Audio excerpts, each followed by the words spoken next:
Voltamos porque caiu. Então a gente voltou. A internet também é real, A internet também. Tudo é real, gente. Ó, é a primeira vez. É a primeira vez da gente aqui. A gente tá vendo se rola esse negócio aí de botar, né? Duas pessoas aí. Vou convidar a Valéria para voltar, porque nós estamos ao vivo. A gente promete que na próxima a gente vai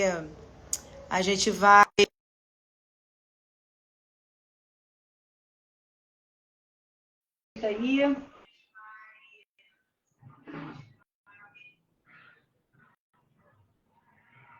Aceitou aí? Tá aparecendo? Tudo resolvido? Tá todo mundo ouvindo agora? Vai ter que todo mundo voltar, né? Agora todo mundo caiu. Valéria, vê se você tá com o áudio ligado. Tô com o áudio ligado. Tá, Ligadinho. tá todo mundo ouvindo a Valéria? Tô ouvindo tudo. Então faz assim, ó. Ok. Tá ouvindo a maravilha. Então, voltando, a Valéria vai terminar a conclusão dela sobre o estresse pós-traumático e a gente vai falar sobre o que pode causar coisas que as pessoas nem imaginam que possa vir a atrapalhar durante toda uma vida, né? E aí a gente entra na parte da infância, da importância da infância, da importância de uma família estruturada, saudável, e o que isso pode se transformar, né, na vida adulta dessa pessoa.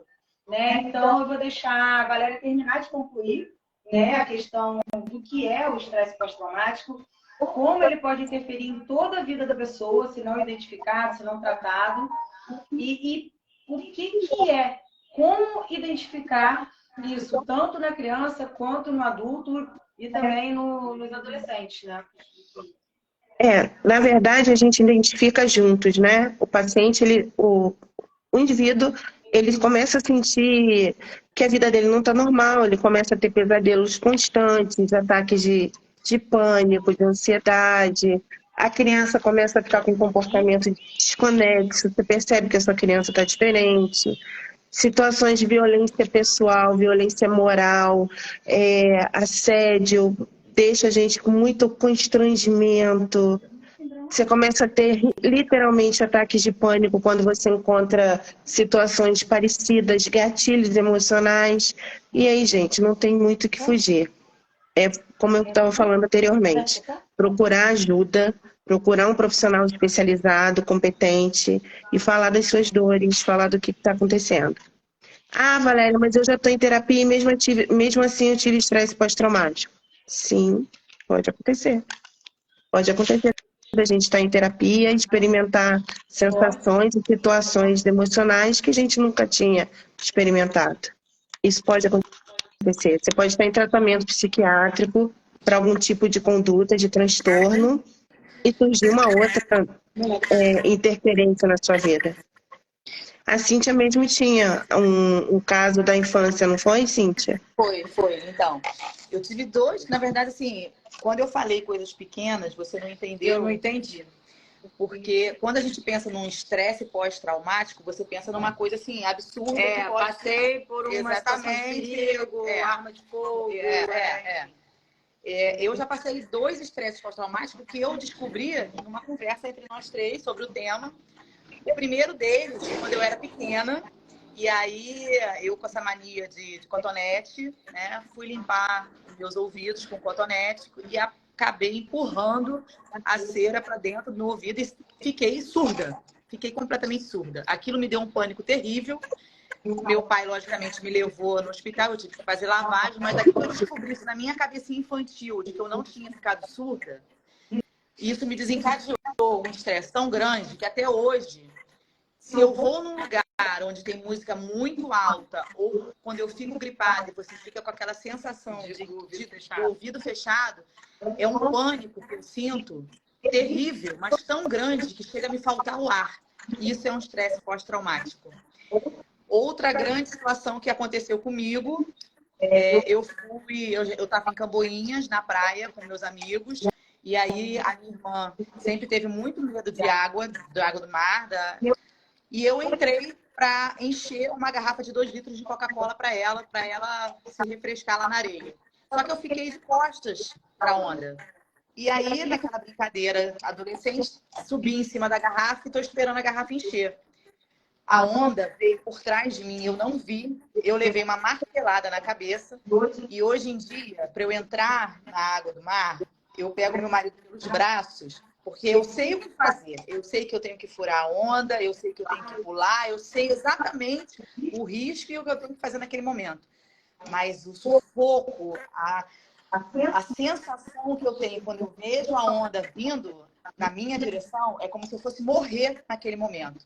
É outro estresse pós-traumático que eu nunca tratei. Sabe por quê? Porque eu não sabia que eu tinha. Não sabia que isso era um estresse pós-traumático. Então, aí eu falo, é uma coisa pequena porque é uma coisa assim, não chegou ao ponto de ser como o seu. Que é uma coisa muito mais violenta, né? Mas é um estresse pós-traumático. É o exemplo que a gente está dando aqui para você do que é um estresse pós-traumático e que pode acarretar na vida adulta. Porque hoje eu poderia ser uma adulta que entraria no mar tranquilamente, que poderia escutar uma música muito alta tranquilamente, sem aquela sensação de que, caramba, vou ficar surda e o medo da surdez acontecer, que é uma coisa psicológica. Assim. Eu, assim, Valéria vai me ajudar, eu tô com medo até de começar a falar, chorar, enfim, porque eu sou chorona, quem me conhece.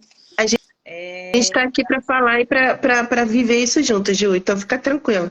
Nem só de comer é feito uma live, tá? Que você está só comendo. Então, eu vou fazer algumas considerações que eu acho que, assim, eu não sou de falar, mas eu acho importante falar para ver a vulnerabilidade das pessoas que estão dentro do espectro, tá?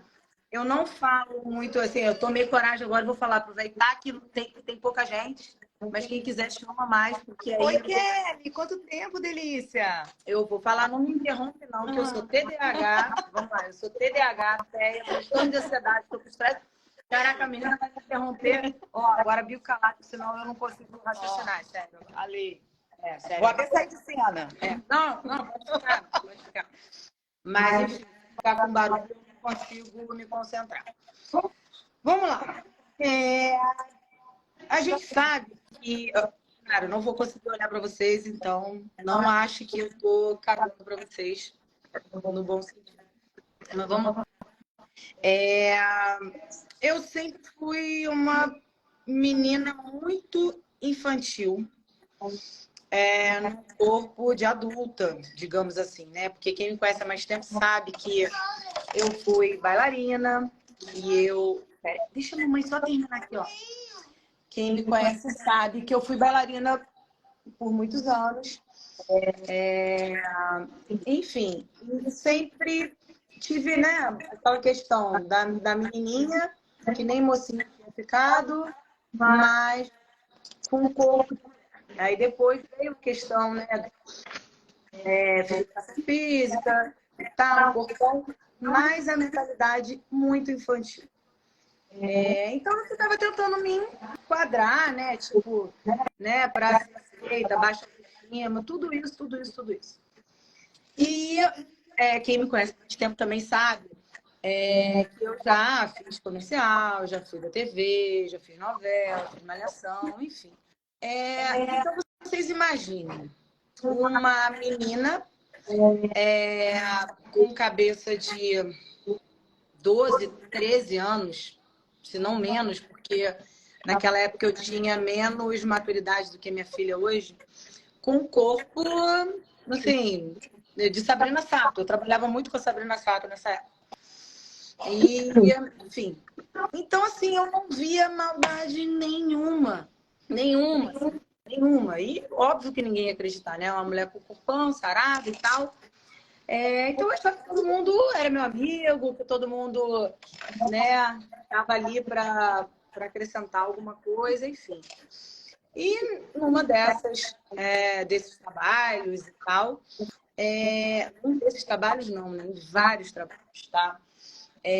Eu sofri assédio velado, porque eu não sabia o que estava acontecendo comigo, né? Eu era muito infantil. Então, assim, era uma passada de mão, era uma palavra, né, tipo, você tá fazendo isso, você deveria estar com o fulano, né? Enfim, passei algumas situações que eu só fui descobrir que eu era muito infantil. Eu só fui descobrir, uma delas eu descobri quando o cara foi preso, tá? Por pedofilia.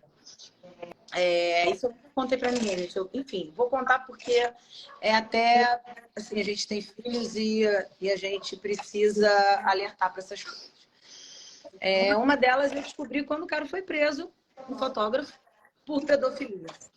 E eu vi o que eu tinha passado ali e não sabia que eu tinha passado aquilo. Enfim, eu fiquei traumatizada, mas como eu não sabia que aquilo era um assédio, ou que aquilo era um estupro de vulnerável, seja lá o que for. Crime, né? Crime, tanto que ele foi preso. Ele tinha uma rede, ele tinha várias caixas com vídeos que ele fazia, tudo menor de idade, tá? E olha, que eu tinha, né? Uma mãe que estava comigo o tempo inteiro. E ele conseguia, tipo, vou levar ela para maquiar ali do lado. Minha mãe na sala. É bizarro. Enfim, mas aconteceu isso. E depois esse cara foi preso. Vários crimes de pedofilia. Era uma rede, enfim. E esse foi um dos primeiros casos que eu vivi. E eu só descobri depois na vida adulta, tá? Porque até então eu era muito infantil num corpo de adulto. E depois, na TV, foto. E, gente, eu fui totalmente, assim, passei por tudo que vocês possam imaginar, sem saber que eu estava passando. Quando aconteceu, de fato, uma coisa que ficou muito claro para mim, porque eu já estava com os meus 18 anos, eu já tinha namorado, eu estava namorando e tal, e até a fala usada foi essa. Você é muito burra. Você, ao invés de estar namorando um ator, você tem que estar namorando comigo. Não vou falar o cargo da pessoa e tal. E daí essa pessoa tentou simplesmente me agarrar, me botar contra a parede. E uma coisa nojenta, um cara nojento, velho, nojento, que também depois foi descoberto várias coisas dele. E nessa hora eu virei monstro. Eu virei monstro, comecei a gritar, comecei a chorar, esmurrei a porta. Enfim, eu tinha um contrato grande até com essa empresa. E uma pessoa abriu a porta e essa outra pessoa que estava tentando, né, me agarrar fingiu que nada tinha acontecido. E eu saí dali correndo, fui pedir demissão da empresa. Aí ali eu já sabia, né, que eu estava, né, sendo assediada. Fui pedir demissão da empresa. Todo mundo, nossa, você é louca! Você é louca, você está pedindo demissão da maior empresa do Brasil e tal. Falei, cara, eu nunca contei para ninguém. Nunca. Enfim, e aquilo ficou na minha cabeça. Eu me senti a pior pessoa. Eu me senti culpada. Falei, cara, o que eu tô fazendo para merecer isso? Né? E até então, assim, eu não fazia ideia. Eu era um mulherão com um corpão, mas com a cabeça de criança. E quando foi agora, há 2 anos atrás, eu acho, eu recebi um diagnóstico de TEA, né? Nível 1, com altas habilidades. Enfim, transtorno de ansiedade generalizado. Então, assim, tudo fez sentido para mim. No sentido de... eu era uma criança num corpo de mulher, literal. Então, assim, meu rastreio visual é péssimo. Eu não consigo perceber o que acontece à minha volta.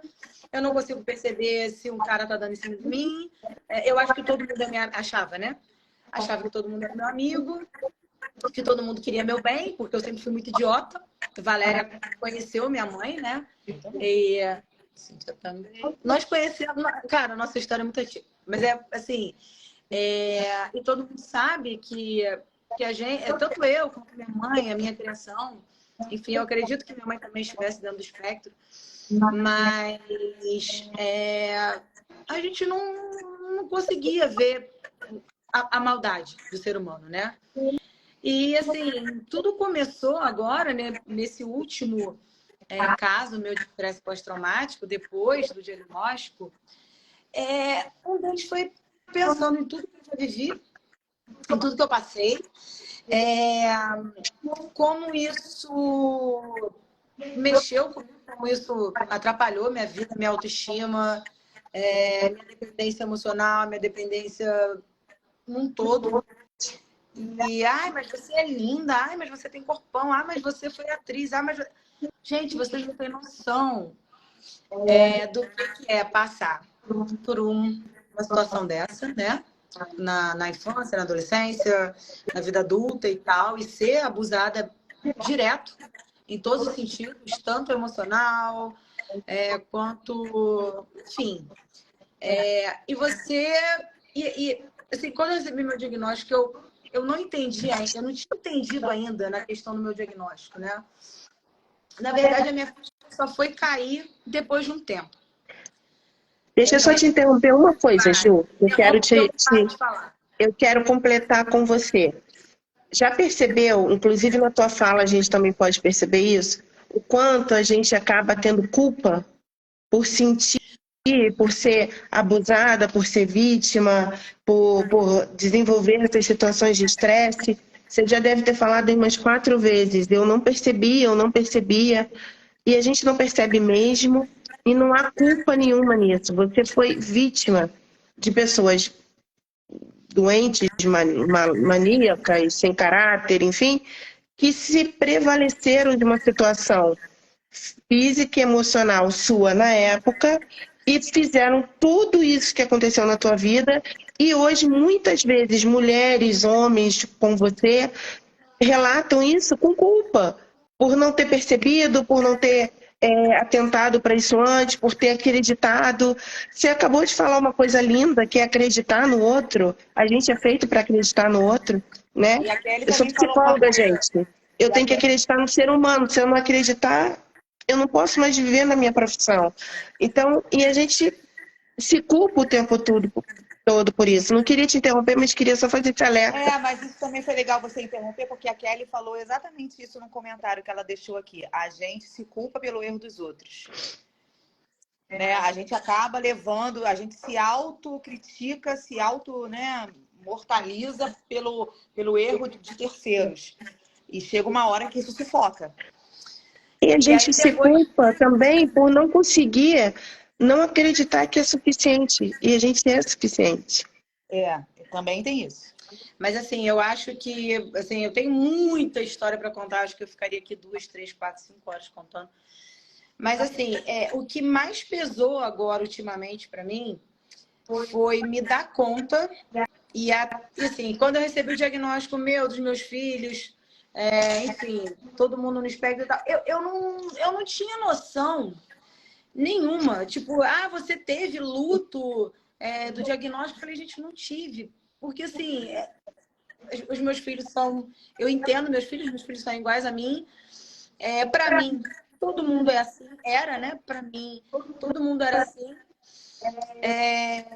E eu acho que o pior disso tudo que começou a desencadear o transtorno, né? Foi olhar para os meus filhos, olhar para mim, olhar para o mundo e saber que meus filhos fazem terapia para poder aprender a ter maldade, a visualizar a maldade, sendo que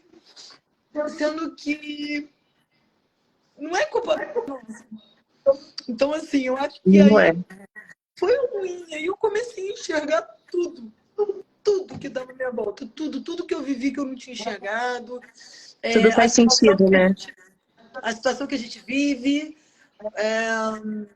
enfim, que vai ser assim pro resto da vida, né? E que essa é a importância da terapia, né? A terapia, ela nos fortalece e nos prepara para o que há de vir. Porque a gente que tem alguns certos de transtornos, eu também sinto...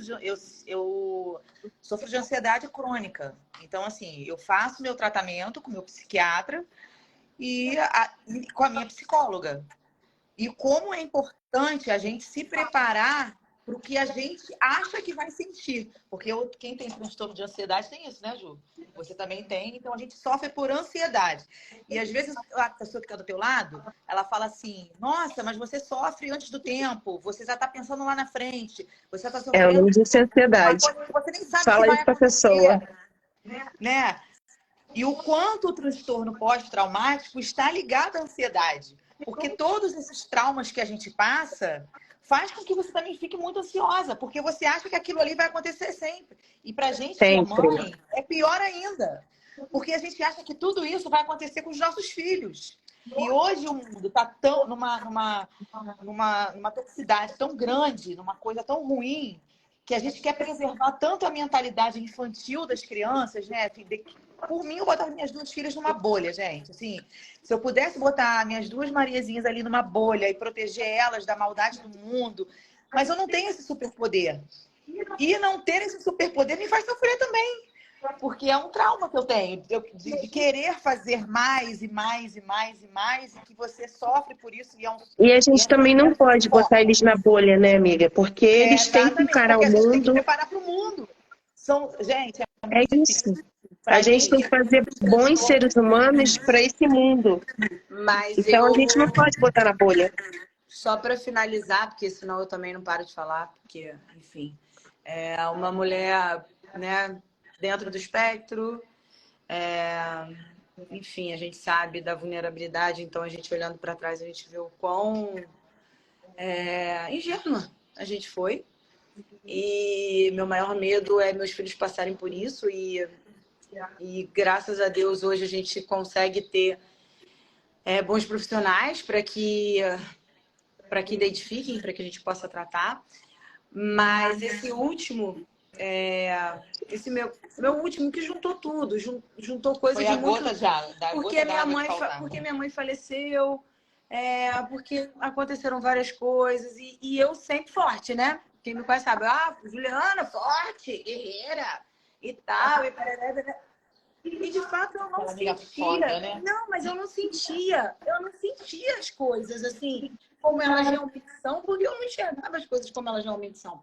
Você tá entendendo? Então, o que desencadeou tudo foi, falei, caraca, olha tudo que eu vivi, olha onde eu cheguei, eu com um transtorno de ansiedade lá na casa do caramba. E aí, os sintomas que eu tive, que foram muito, muito fortes, muita falta de ar, muita angústia, tipo, de não conseguir. Naquele vídeo, depois eu vou postar, depois me lembro de postar os vídeos que eu mandei para minha psicóloga, que eu estava no meio de uma crise de ansiedade ali, onde eu só peço desculpa por estar ligando para ela, mas que eu precisava sair daquilo ali. É um desespero. E parecia que aquilo não ia sair dali, parecia que a pessoa ia chegar, parecia que você não conseguia respirar, e não vem ar, e não vem nada. E parecia que eu ia morrer. Parecia que eu ia morrer. Eu vou botar depois os vídeos que eu mandei para ela. Iminente de morte mesmo. Me ajuda. Me ajuda e ao mesmo tempo pedindo desculpa, porque eu não queria incomodar, mas parecia que eu ia morrer. Olha, e sozinha. Sozinha porque a gente paralisa e a gente não consegue pensar em mais nada. Então, assim, eu não tinha ar, eu não conseguia respirar, meu coração disparado, eu não conseguia sair dali eu, cara, vou morrer. Tipo, vou morrer, assim, sensação de morte, louca. Enfim, tive isso várias e várias vezes durante esse período, o último período agora de 3 meses, muitas vezes, muitas crises de ansiedade, muita, cara, angústia mesmo, e muito pesadelo a ponto de eu não conseguir dormir. Eu passei... Tem medo de dormir. Não sentir isso. Alguns pacientes relatam exatamente isso. Eu tenho medo de dormir. Medo de dormir. Eu não dormi. Até por causa dos meus filhos também. Eu não dormia, eu não comia. Eu passei uns 4 dias sem dormir, sem comer. E aí que vem a amizade, né? Aí minha amiga Natasha foi. Aí eu tava evitando todo mundo. Ela falou, não, eu vou passar aí agora. E ela foi, ela deu banho nos meus filhos, botou meus filhos para dormir. e ficou conversando outras coisas e tal. E aí eu consegui sentir fome, pedi o que eu queria comer. E ela só saiu de lá 4 horas da manhã, depois que eu tinha comido, que eu tinha relaxado, que eu consegui dormir. Isso eu estava 4 dias sem dormir, mas eu fiquei quase 10 dias sem comer. Porque a coisa não sai da cabeça. Então você não tem fome, o ar não entra, o coração... Cara, é horroroso. Só isso que eu posso dizer para vocês. E aí foi muita terapia. Mas assim, a minha terapeuta, a minha psicóloga foi uma santa, Jéssica, linda, maravilhosa. Teve muita paciência comigo. A Eva também, que também é uma neuropsicopedagoga, que também não me largou um minuto. Você tá bem? Você tá viva? Você conseguiu? Você fez isso? Você fez aquilo? Então, assim, eu tive muita rede de apoio. E aí eu descobri que eu tenho amigos, que eu tenho gente que me ama, porque até então a gente acredita que a gente é culpado, que ninguém ama a gente, e o mundo culpa a gente, né? Enfim. Mas contei, nunca tinha contado. Tenho outras histórias, porque a minha vida foi bem confusa, exatamente pelo TDAH não diagnosticado. E é por isso que eu bato na tecla da importância do diagnóstico precoce, seja ele nível 1, espectro expandido, seja lá o que for, porque a gente não tem maldade, a gente não consegue ter rastreio visual, a gente não tem teoria da mente, né?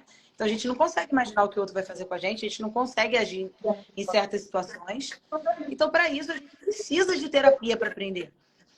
E é por isso que eu resolvi falar, porque eu não quero que outras pessoas se sintam culpadas, passem por isso se sentindo culpada. Eu passei situações horrorosas e me senti culpada, coisas que, enfim, ninguém nem imagina. Só te cortando rapidamente, assim, eu tô vendo aí as pessoas falando, né, do teu depoimento, e realmente, assim, a gente tem que agradecer por você estar trazendo, se expondo e ajudando a gente nesse momento. E algumas pessoas estão comentando sobre a necessidade de autopercepção. Gente, pode-se ter estresse pós-traumático de qualquer natureza, mas é lógico que o relacionamento social, amoroso, é o primeiro gatilho. Porque mexe com o nosso amor próprio, mexe com a nossa autoestima, mexe com nossos transtornos de ansiedade, com os nossos monstros. A gente se enxerga, como a Juliana acabou de falar, sem se enxergar, sem observar o todo. E começa a perceber, pô, eu sou realmente isso tudo? Eu acho que eu sou. Está todo mundo dizendo que eu sou isso tudo, então eu sou isso tudo.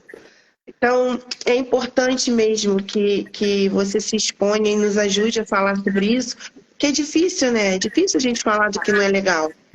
Todo mundo quer falar do que é bacana. Ninguém tem uma velha frase que é falar de derrota ninguém quer. A gente só fala do que é legal. Mas a gente tem... É muito mais fácil, né? Exatamente. Terceirizar a culpa é muito mais fácil. A gente, na verdade, tem que se enxergar.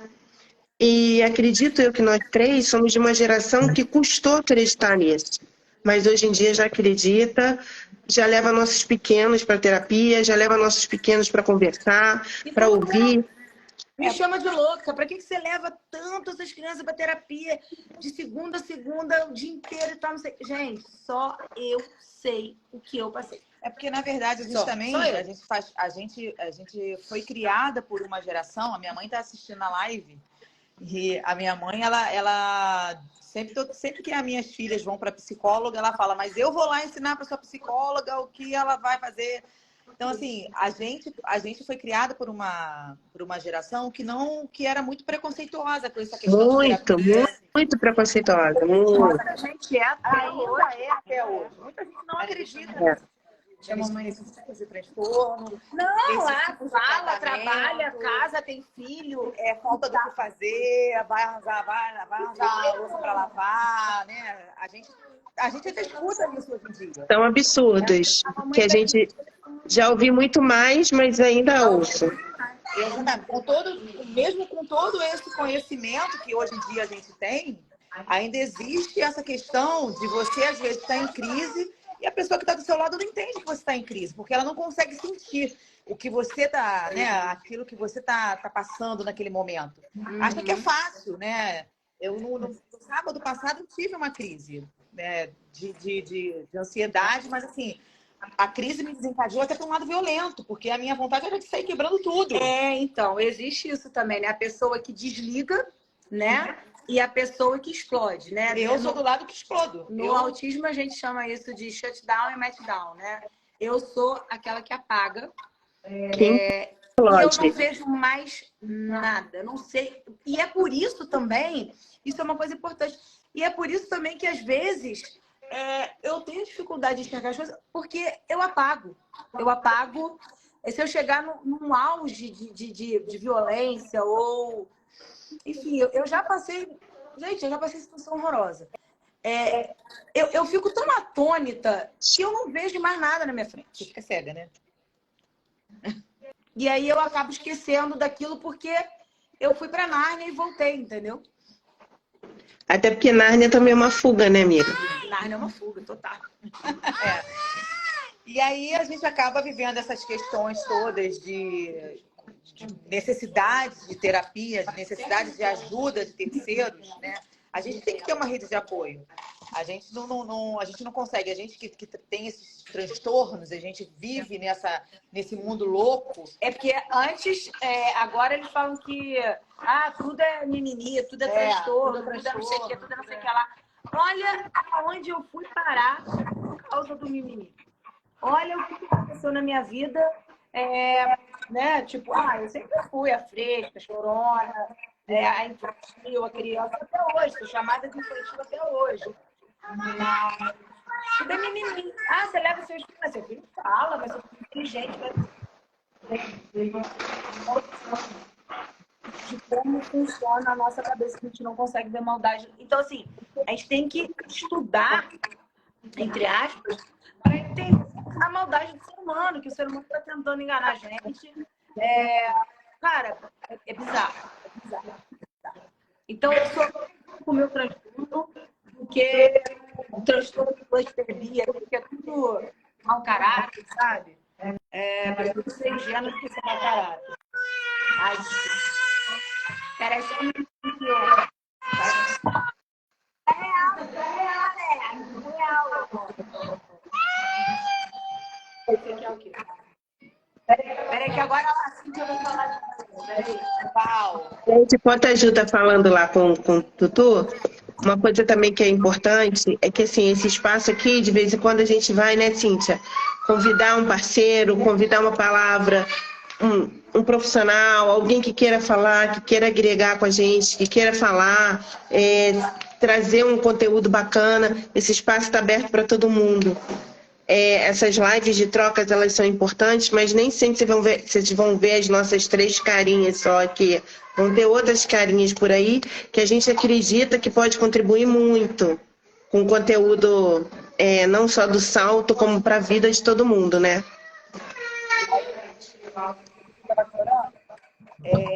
Todo mundo perguntando se essa live vai ficar gravada. A live vai ficar gravada, a gente vai botar ela lá no YouTube também, no canal do Salto no YouTube. Vai ficar gravada no Instagram. E assim, quem estiver assistindo, quem assistiu depois, pode mandar pergunta, pode deixar sugestão para as próximas lives. Essa foi a primeira live, a primeira de muitas, se Deus quiser. O Salto 18 está começando agora. E é legal que o Salto 18 começou por conta de todos esses problemas que a gente está contando aqui para vocês. A Ju estava num problema tão... ela estava se sentindo tão acuada, tão acuada que a gente se reuniu para tomar um placebo no barzinho. E aí a gente viu a necessidade que a gente tinha. Gente, vou fechar. Pedir para vocês nessa... Peraí, que ela vai falar. Eu vou precisar sair. Tem alguém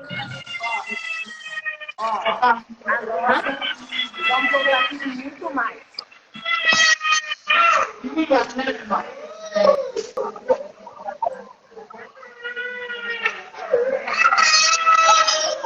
A Gabriela já tá pouco. Gente, eu quase não estou ouvindo mais. Eu queria agradecer a todo mundo que esteve aqui com a gente, todo o carinho que a gente vem recebendo esses dias todos, todas os depoimentos, as mensagens. Rose, amiga, te amo, estou morrendo de saudade. Muito bom ter vocês aqui. Com certeza a gente vai ter mais encontros como esse. E vamos trazer outros profissionais, outras pessoas para falar também com a gente, tá? É isso aí, liberdade, a palavra é essa. É reconstrução. Né, a essa abertura mental que a gente quer trazer para todo mundo. Te amo. Então, gente, muito obrigado pelo carinho de vocês. Muito obrigada. Amor, também te amo. Ó. Obrigado pelo apoio. Obrigado, Mafê, filha linda da minha vida, Valquíria. Gente, muito obrigada. E que na Beijo, gente. Obrigada. Beijo. Agora a gente vai comemorar. Beijo. Tchau, beijo. Tchau.